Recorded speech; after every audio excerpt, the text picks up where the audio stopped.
सभी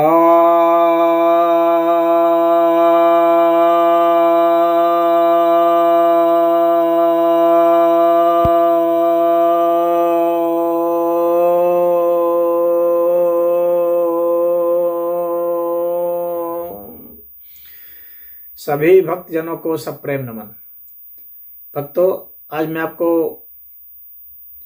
रोग का विचार के साथ, चरित्र के साथ जो संबंध है और जिसको हम बदल करके हम अपने रोग का उपचार कर सकते हैं, या हम उन चीज़ों का पालन करके रोग को आने से रोक सकते हैं, तो इसी सीरीज की जो मैंने कई वीडियो बनाए हुए हैं उसी का अगला भाग आज मैं आपके समक्ष ला रहा हूं।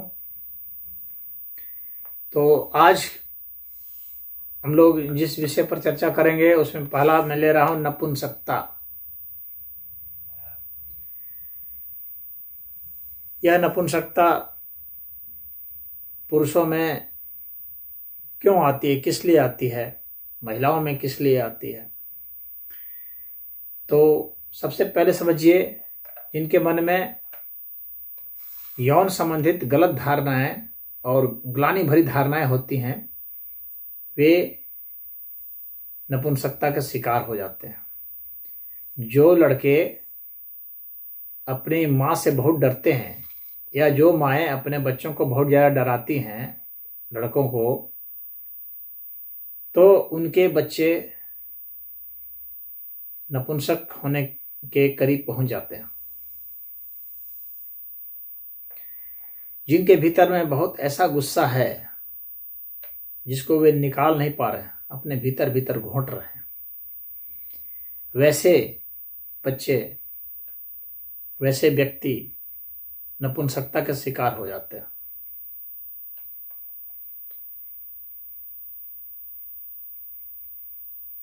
जिनके भीतर में बहुत उतावलापन होता है,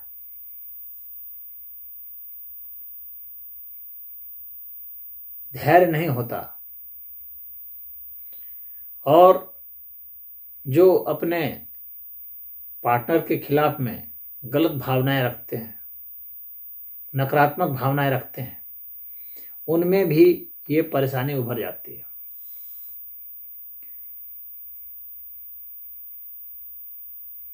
इन मनोविकारों को हम दूर कर सकते हैं और इनको दूर करके, इनके पर नियंत्रण पा करके हम नपुंसकता से छुटकारा पा सकते हैं।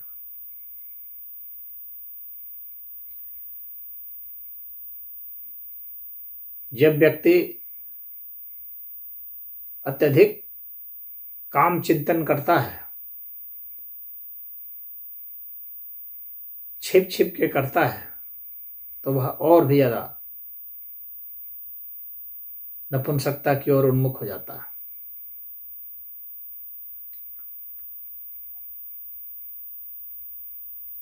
अत्यधिक काम सुख की कामना करना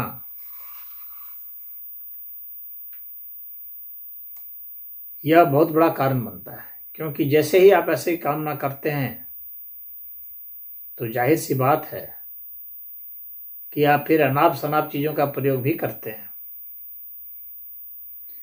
तो अनाप शनाप के तरीके भी आप अपनाने के लिए मजबूर होते हैं और इससे नपुंसकता आनी शुरू हो जाती है। क्योंकि हमारा शरीर एक नियंत्रित उत्तेजना के लिए ही बना है, अत्यधिक उत्तेजना के लिए नहीं बना है। अत्यधिक उत्तेजना होने पर शरीर में बैकफायर सिस्टम भी है, उल्टी गिनती भी शुरू हो जाती है, क्योंकि शरीर को अपना अस्तित्व बनाए रखना सबसे ज़्यादा महत्वपूर्ण लगता है। इसलिए शरीर उतने रक्तचाप को लगातार नहीं पसंद करेगा, उतने स्नायु के कंपनों को, उतने स्नायु की उत्तेजना को और उतने हार्मोन के सिक्रेशन को जो उसको बनाए रखने के लिए जरूरी है, उसको पसंद नहीं करेगा। तो यह समझ लें। तो ऐसी प्रवृत्ति या जो लोग बहुत ज़्यादा भोजन लेने की ओर प्रवृत्त होते हैं, जो बहुत ठूस के खाते हैं, या जो बहुत ज़्यादा भूखा रहते हैं, इन दोनों ही प्रवृत्तियों में जो व्यक्ति प्रविष्ट होते हैं, जो उसमें लगे रहते हैं, तो वे नपुंसकता के शिकार हो जाते हैं। अब इसके बाद बात करते हैं जिनको अपच की बीमारी है, पचता नहीं है भोजन। आखिर ऐसे लोगों के पीछे क्या कारण है, क्यों नहीं पचता है? इसके पीछे सबसे मुख्य कारण होता है अत्यधिक चिंता। और जो अभी वर्तमान में है और जो आने वाला समय है, उसके प्रति अत्यधिक चिंता उनमें होती है, बहुत उनको डर बैठा रहता है। वे लगातार सोचते रहते हैं काम बनेगा नहीं बनेगा, माइंड वहाँ पर एब्जॉर्ब हो जाता है। और आपको पता है, हमारा माइंड जब परेशान होता है और वहाँ पर उसको ऊर्जा की कमी महसूस होती है, तो शरीर के अन्य अंगों से वह जो है ऊर्जा को खींचना शुरू करता है। अत्यधिक भय हो जाए तो आप देखेंगे कि भूख नहीं लगती है, भूख मर जाती है। तो अपच की शिकायत हो जाएगी, यानी जो खाएंगे वो पचेगा नहीं, क्योंकि वहाँ हार्मोन मौजूद नहीं रहेगा, दिमाग तो कहीं और है। भोजन को पचाने के लिए भोजन के प्रति श्रद्धा, भोजन का चाव से खाना और भोजन में ही मन लगाना, तब जाकर के भोजन पचता है सही। और मौसम के अनुसार भोजन आप करेंगे तब।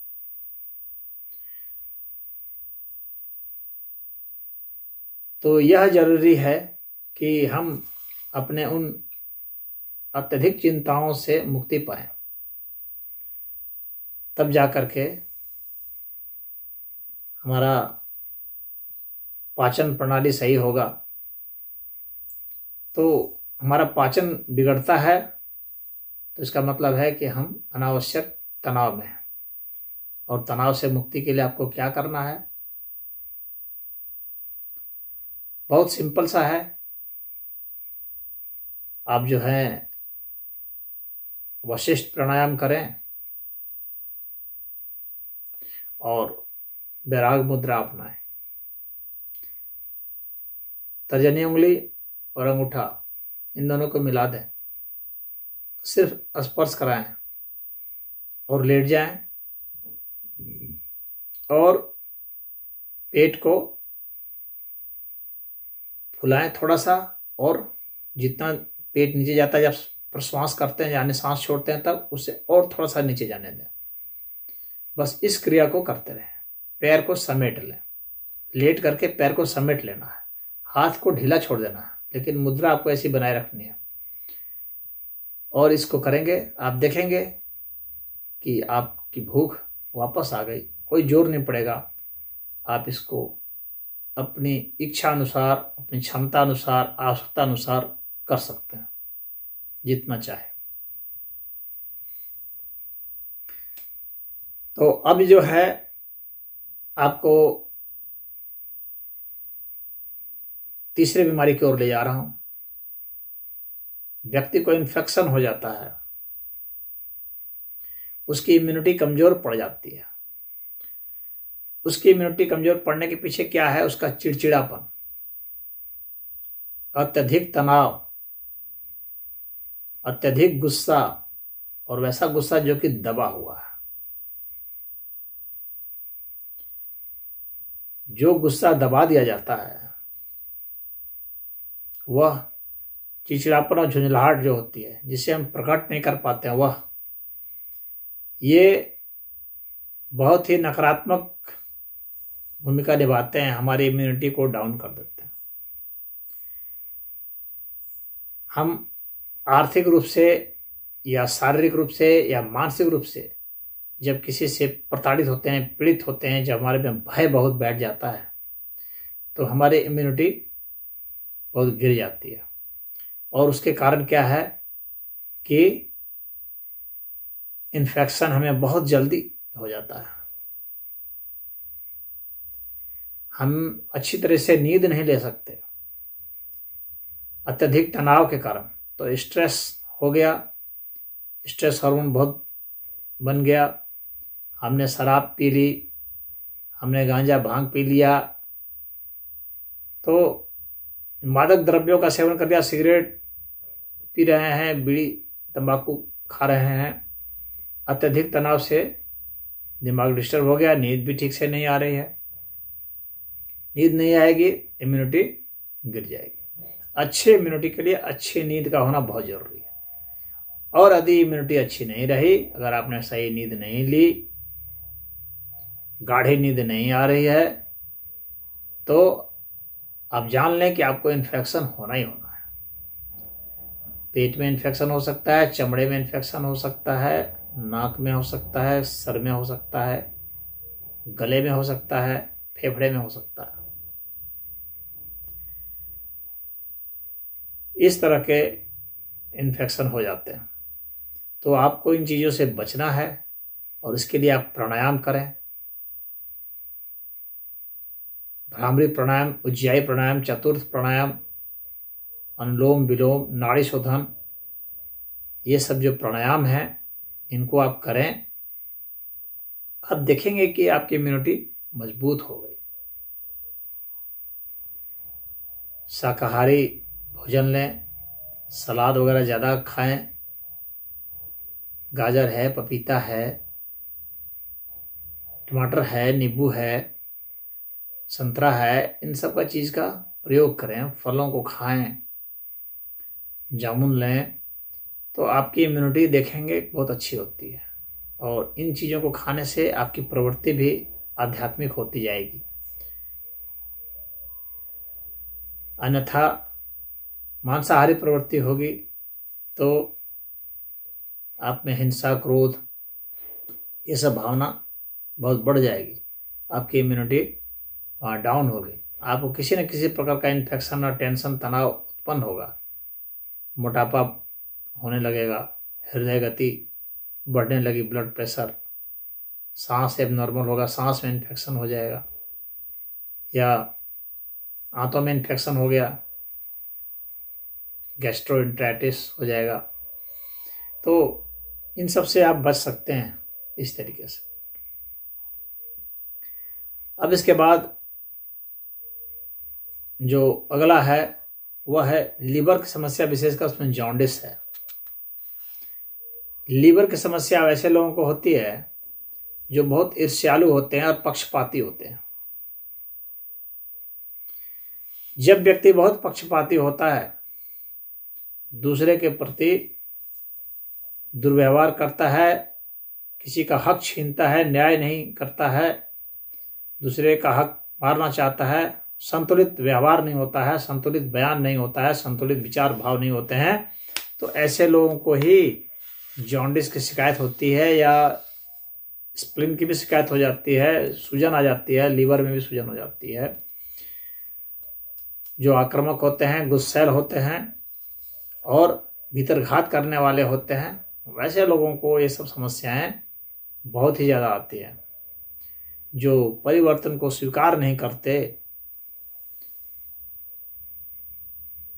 जो यह नहीं सोचते कि दूसरे का भी कोई मामला है उस पर हम ध्यान दें, जो अपने ही विचारों को कंट्राडिक्ट करते रहते हैं, जो अपने ही विचारों से भागते रहते हैं, पलायन करते रहते हैं,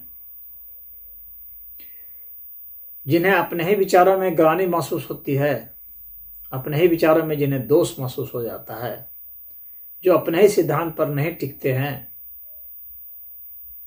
ऐसे लोग जॉन्डिस के या लीवर के शिकार हो जाते हैं। लीवर में अत्यधिक सूजन आ जाना, शराब का आदी हो जाना, बढ़ चढ़ करके फालतू बोलना, ऐसे लोगों की आदत बन जाती है।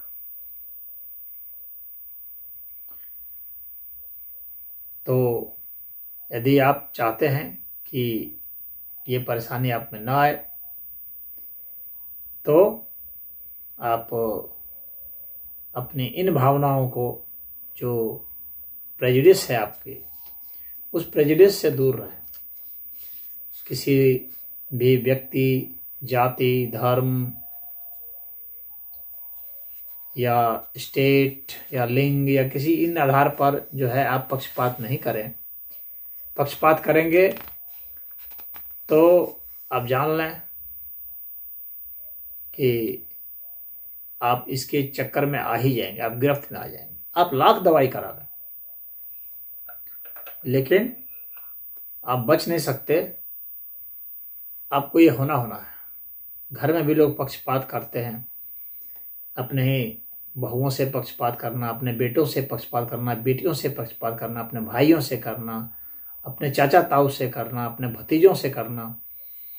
इस तरह के जो पक्षपात पूर्ण जो व्यवहार होते हैं, अन्यायपूर्ण व्यवहार, इसका प्रकृति दंड देती है, हिसाब देती है, इसी प्रकार से लेती है।